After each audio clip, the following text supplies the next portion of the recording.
When the name Palestine is mentioned, what comes to mind for some is a failed state. For others, a people tormented by constant religious and ethnic conflicts, and for others, one of the many cradles of radical Islam. But to have a clearer picture and give a more critical opinion on the incessant conflict with Israel, it is necessary to know the history and roots of what we know today as Palestine. Are you then interested in knowing its history? Alright, then stay until the end of the video.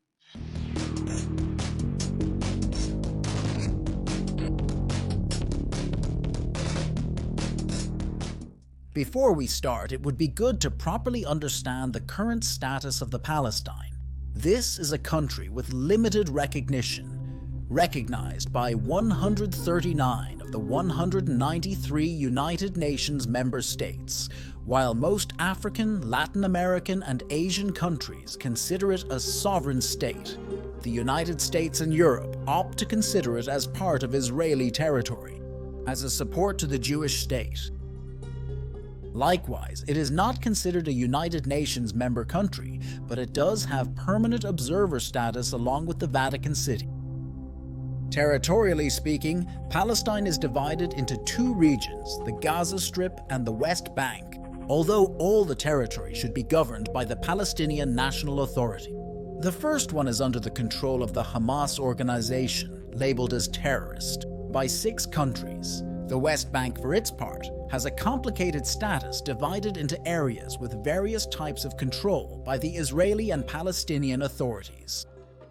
But to avoid further spurring, let's move on to the history, and for that it would be good to go back to the origin of the name Palestine. It is believed that this place name, coined by the Greeks, is a derivation of the ancient people of the Philistines who lived from the 13th century BC in what is now the Gaza Strip, and whose origin is uncertain, but according to the Bible, were one of the many rival peoples of the ancient Hebrews. The Philistine language would have disappeared around the 9th century BC, when it was replaced by one of the Canaanite languages, Phoenician or Hebrew. These latter briefly included the Philistine territories in the Old Kingdom of Israel.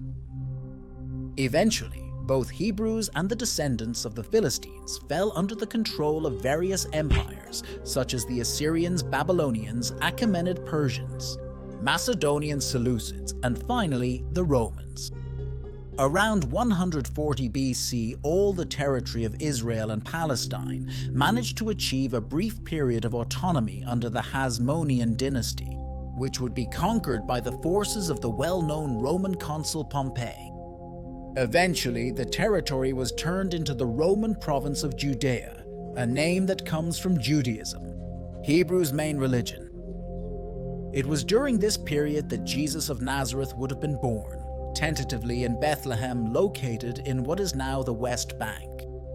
It turns out that the Jews staged multiple revolts against the Romans, which ultimately led to their expulsion and the renaming of the province to Syrian Arab Republic Palestine to disassociate it from the Jewish people. The region, now with the toponym of Palestine, received special attention when Emperor Constantine the Great legalized Christianity after the Battle of the Milvian Bridge. Helena, the ruler's mother, adopted the new faith and visited Palestine, the place where Jesus Christ was said to have been born. Since then, the region reaffirmed its status as a holy land and became a center of pilgrimage for Christians, which brought a period of prosperity, security, and development to Palestine, while the local population became Christianized. The territory remained under Byzantine rule after the fall of Rome. In 614, it was momentarily occupied by the Persians on the eve of the arrival of a power originating from Saudi Arabia with a new religion. In 636, the entire region of the eastern Mediterranean was conquered by the Rashidun Caliphate, thus initiating a process of Islamization and Arabization of Palestine. The interest of the new power in the region is that its deceased prophet Muhammad would have ascended to heaven from Jerusalem, more specifically from the current Dome of the Rock, so it would now also be considered holy land for Muslims, as well as for Christians and Jews. It smells like religious conflicts to me. It's important to highlight that the conversion to Islam was progressive because initially, other followers of Abrahamic faiths, such as Christians and Jews, considered dhimmi, or people of the book, were granted religious tolerance. Regardless, the era of splendor of Palestine as a religious center continues until the rise of the Rashidun Caliphate, when the region is forgotten and later conquered by new empires. Among them, the Seljuk Turks, Fatimids, Mongols, and finally the Western European powers in the known Crusades, religious wars for control and Holy Land. In 1099, the Crusader Kingdom of Jerusalem was founded, a state of Christian essence in present-day Israel and Palestine, which fell back into Muslim hands in 1291 before the Mamluk Sultanate of Egypt. The latter would fall in 1517 before the most enduring Muslim empire, which was not of Arab essence, but Turkic from the steppes of Central Asia. The Ottoman Empire, which annexed all the territory of present-day Israel and Palestine, attaching them to the Eyalattu of Damascus. During this period, Islam was strengthened in Palestine, but without prohibiting other religions such as Christianity or Judaism, as long as they pay more taxes. This led to many people converting to Islam and other religions being relegated.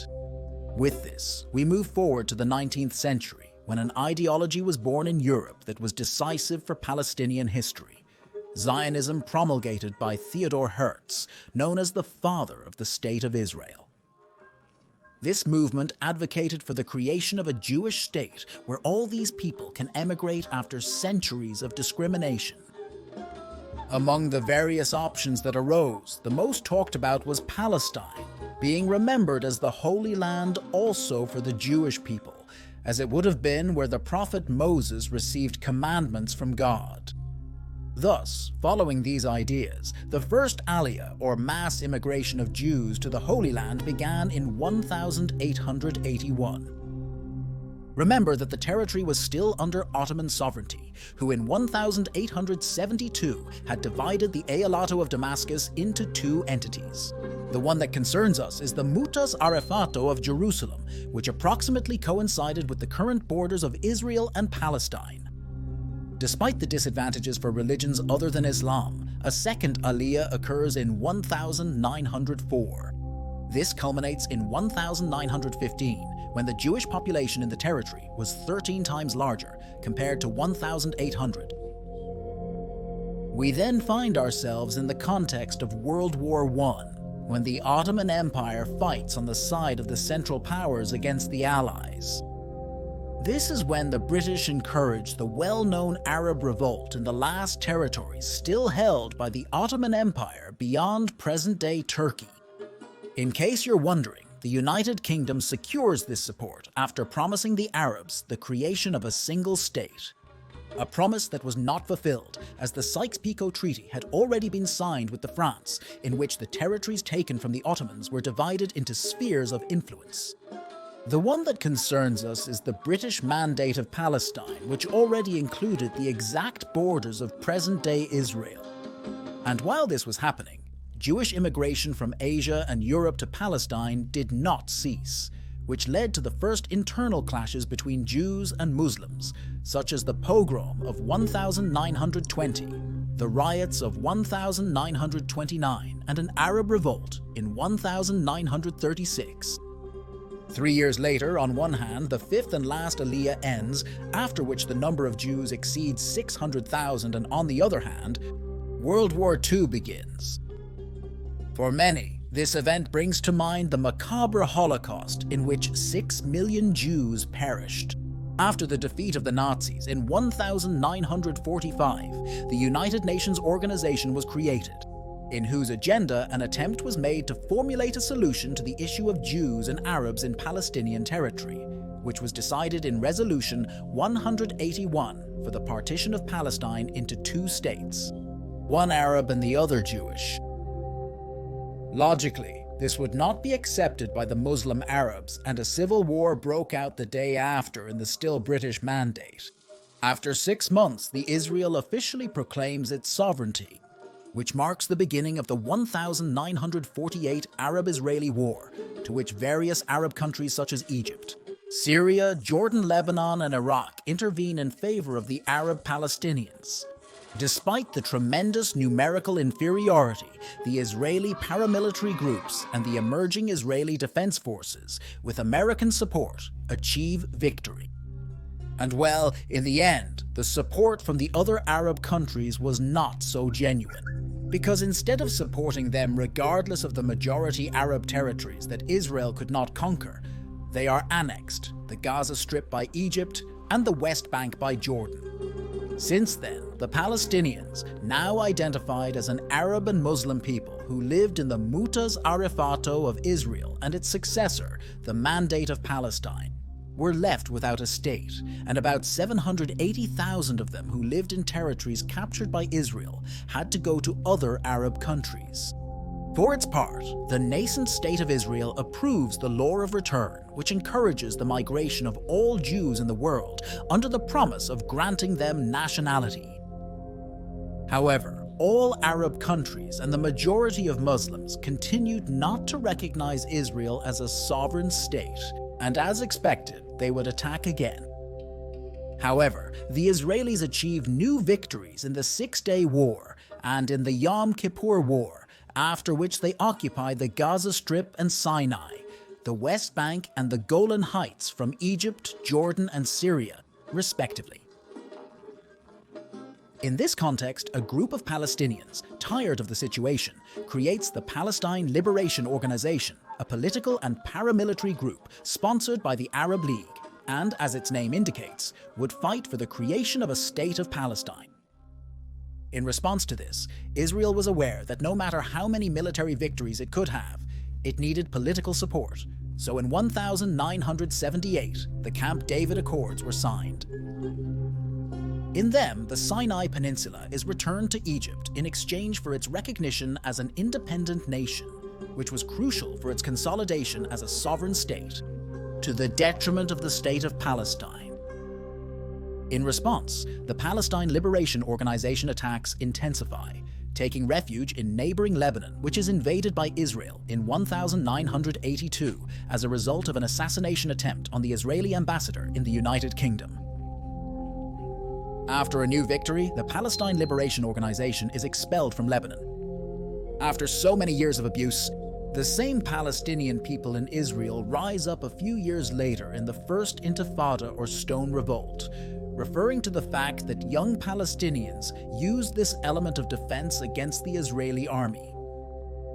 After 6 years of widespread violence, the Oslo Accords are finally signed in 1993 with American mediation. In them, Israel and Palestine were represented respectively by Isaac Rabin and Yasser Arafat, leader of the Palestine Liberation Organization.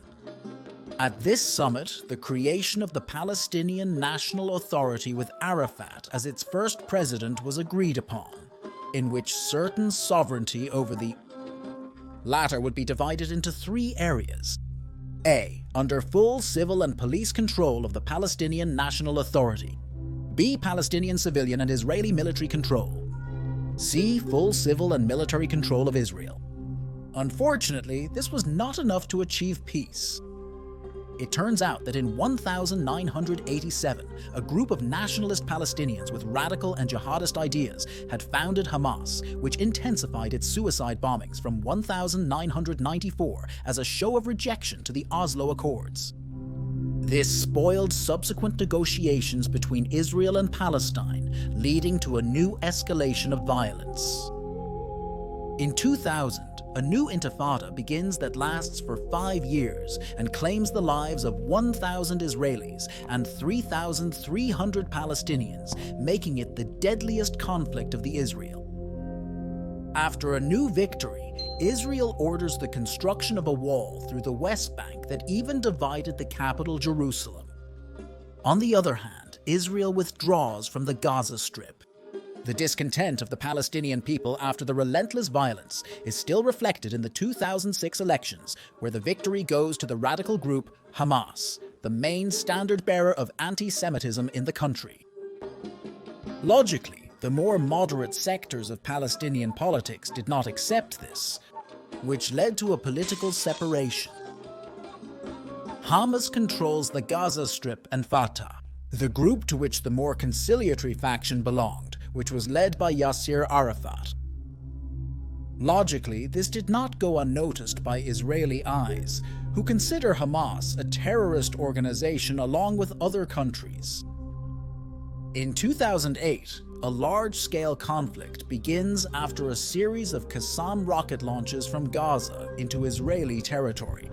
The reprisals of the Israel were not long in coming and are reflected in the destruction of important cities such as Gaza, John Wayani's and Rafah, as well as 1,300 dead Palestinians, most of them civilians. In the face of persistent violence between both parties, the United Nations intervenes again, this time through Resolution 6719 of 2012, in which by an absolute majority, Palestine is admitted as an observer state. Since then, 138 countries have recognized Palestine as a sovereign state to the detriment of Israeli interests. In 2014, a conflict erupts again in the Gaza Strip, where 2,300 Palestinians, 70% of them civilians, once again suffer the consequences of this bloody conflict. Well, at least in the West Bank, where the more moderate faction governs, everything is peaceful, right? Well, it turns out that the Israelis continue to build settlements for Jews in territories of this region.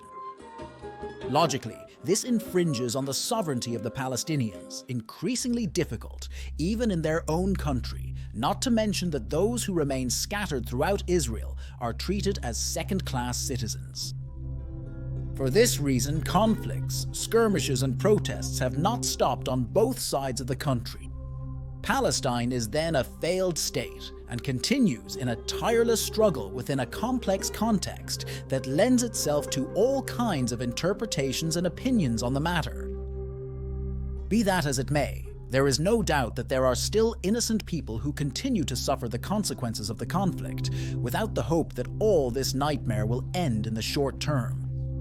How do you think the complicated conflict between Israel and Palestine should be resolved? Don't forget to leave your comment and subscribe to the channel. Also, I leave in the description my social networks, and in case you want to see the new videos in pre-release and have a greater interaction with me, your donations on Patreon, unamanito.net, or channel members are welcome. Until next time.